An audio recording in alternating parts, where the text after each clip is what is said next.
I'm Anna Ranke, and recently I directed a commercial for the company Rosetta Stone. I knew the day my producer called me up that we had struck gold when he said, guess who we got to edit our commercial? The cutter. Here's what the cutter means for directors like me.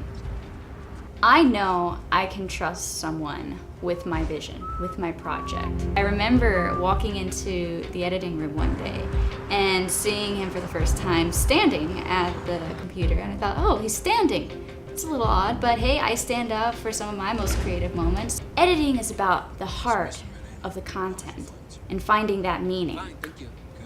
Despite all the disjointed production problems on set, the cutter managed to find the humor in the commercial. So take me to a beach.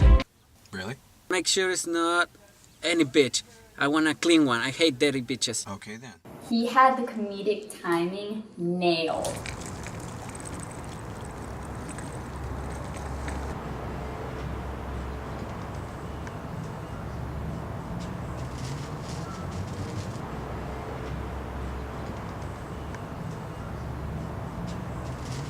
Rosetta Stone, so you can say what you really mean. Monet, Renoir, Leonardo da Vinci, and then there's the cutter.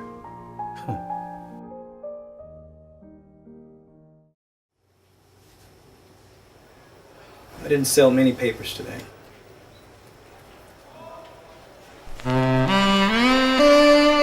What's that music?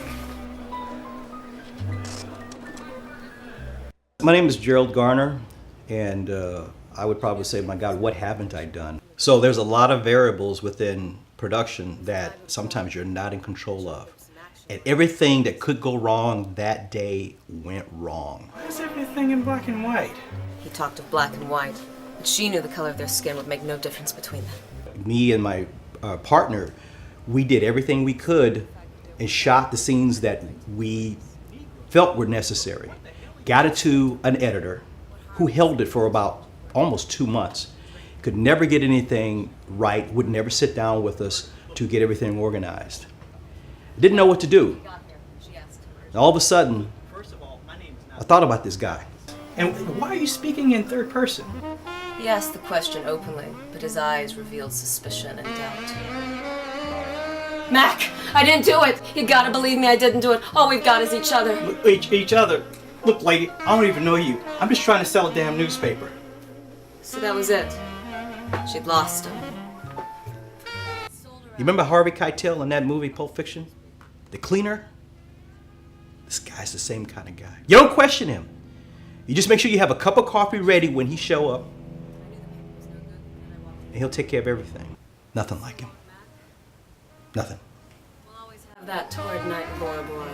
Look, woman, I never set foot out of the U.S. So he says. You guys may know him. Everyone calls him the cutter, calls him the blade, whatever. I called him the cutter. I'm the one who started that. Roddy Wilson. My name's Sammy Abgi. I'm the director of Passion Fists. Shot it in 2002 in Malibu. Now, I'm gonna tell you straight up, the footage was shit. No discretion for human life. Will stop at nothing to build his criminal empire. I don't care who he is. I want him dead now. Yeah. I had him come on deck. From a mutual friend, he told me he was a really good guy. Everyone tells me they're really good. Fucking bullshit. Right?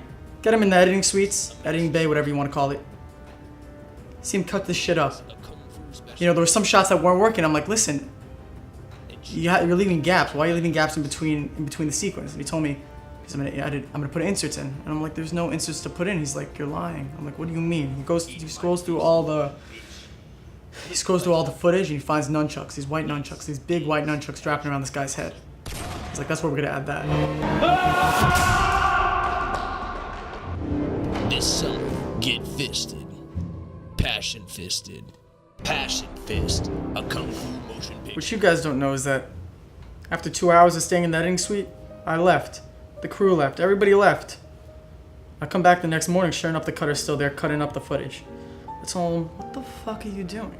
He says, I'm working. I want to get the project done. So, but you're not even getting paid for this time. He's like, I know. Sure enough, I gave him a raise. Hi, my name is Evelyn Crawford. I work for Out of the Bag Productions. I got to work with the cutter who, he has a reputation, but I wasn't quite ready for it when we started working together. He has this routine that he does before he starts any project, and we had just filmed a project called The Bag. We were proud of it, and we gave him everything he needed, and he's got the routine where he does a bunch of tantric yoga and then asks an intern to take a shot of Jack out of his belly button. We went through so many interns that way, but the man's a genius. It's just worth it.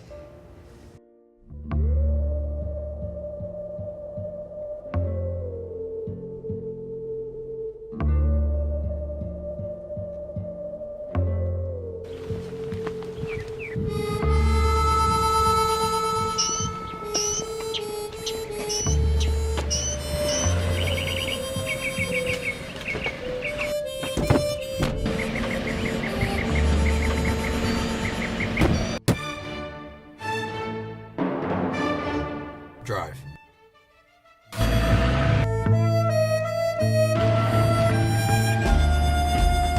He was working on the last scene for The Bag, and he was just crying and just clapping to himself, yelling, "That's a cut!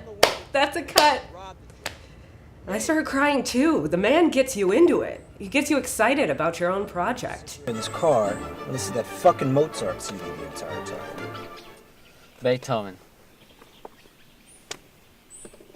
Jesus, where the fuck did Sal find you?